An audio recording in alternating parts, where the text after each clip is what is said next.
Bien, este es un vídeo en sucio, que es el formato que utilizo para resolver esquemáticamente los ejercicios que planteo a mis alumnos en la Universidad de Valladolid. Y en este caso en concreto, a mis alumnos de primero de la asignatura de Introducción a la Economía. Es un ejercicio muy sencillo en el que se dan los datos de una economía que produce tres bienes: trigo, harina y pan. Cada uno está producido por una empresa distinta. Y en esta tabla que aquí figura, pues se ven los distintos... ¿qué voy a coger esto? Los distintos datos que hay. La producción de trigo, de harina y pan, el coste de los inputs, los salarios, el valor del output. Y se nos pide que calculemos el Producto Interior Bruto en función de los tres métodos que hay: el valor añadido en la producción, el gasto total en bienes y servicios finales y el PIB como rentas de los factores. Bien, pues voy a comenzar con el primero de... A ver... Ahora.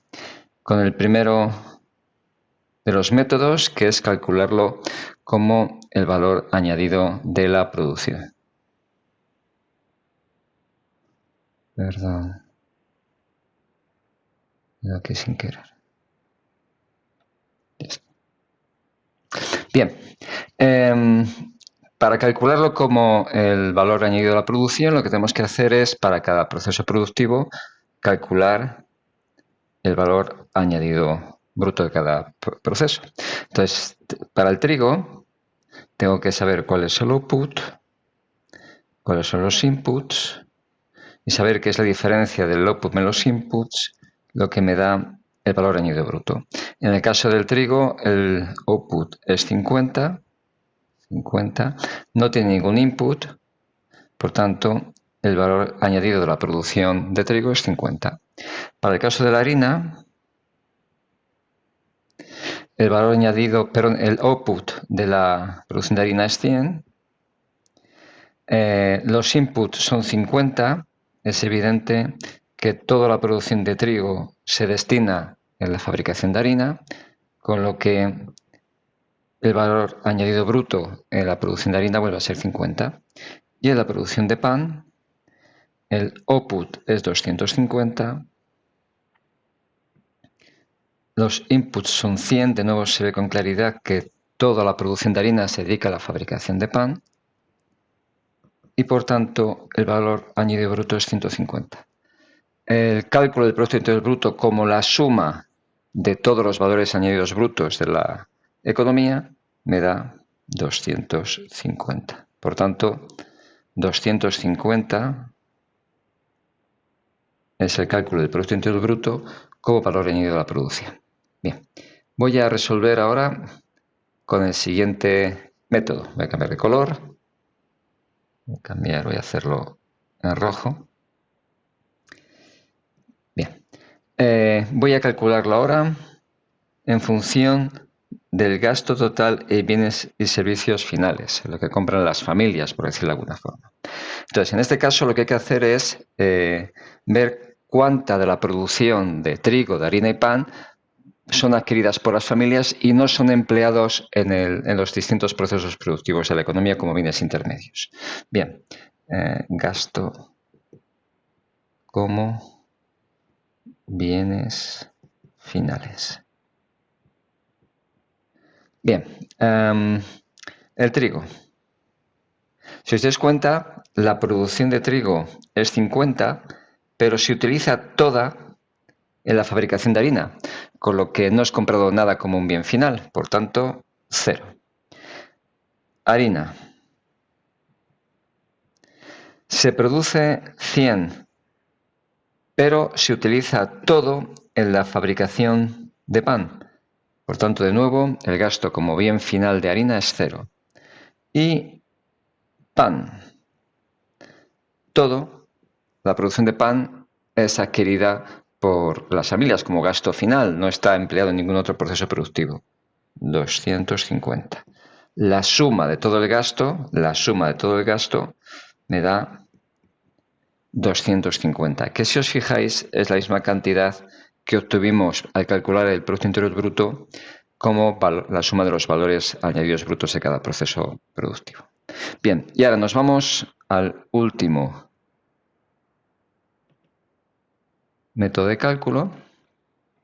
Y ahora voy a cambiar de nuevo de color y voy a ponerlo en color verde,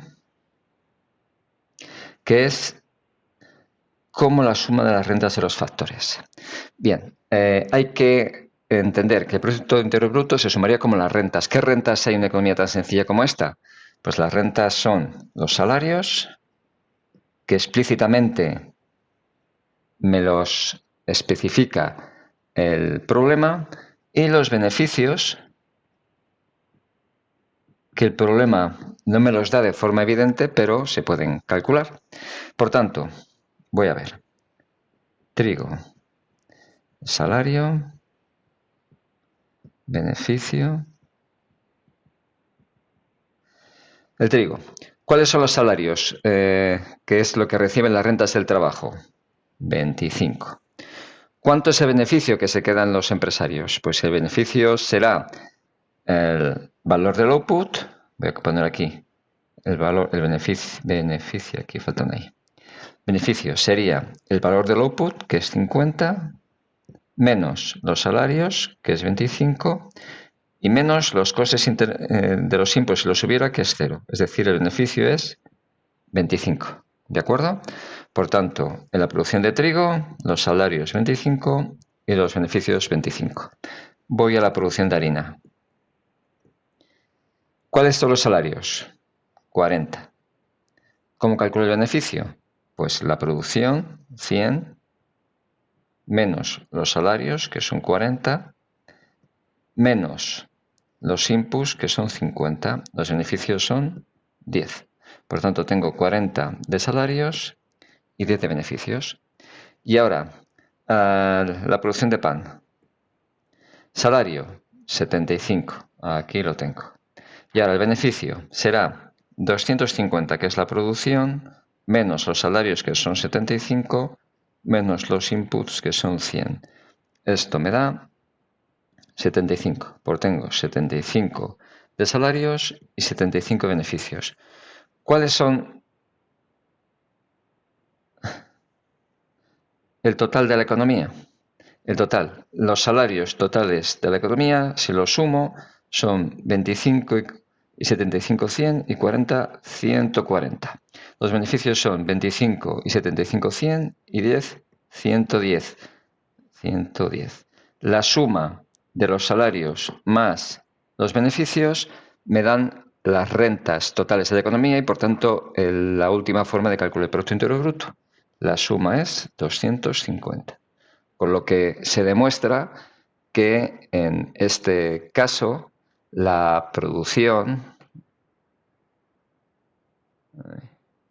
no puedo verlo, un segundín, ahora, se demuestra que en los tres casos la suma de los valores añadidos brutos más la suma de los gastos es igual a la suma de los gastos totales en bienes y servicios finales y es igual a la suma de las rentas de los factores. Es decir, el Producto Interior Bruto se obtiene el mismo resultado, se calcule como se calcule, como era de esperar.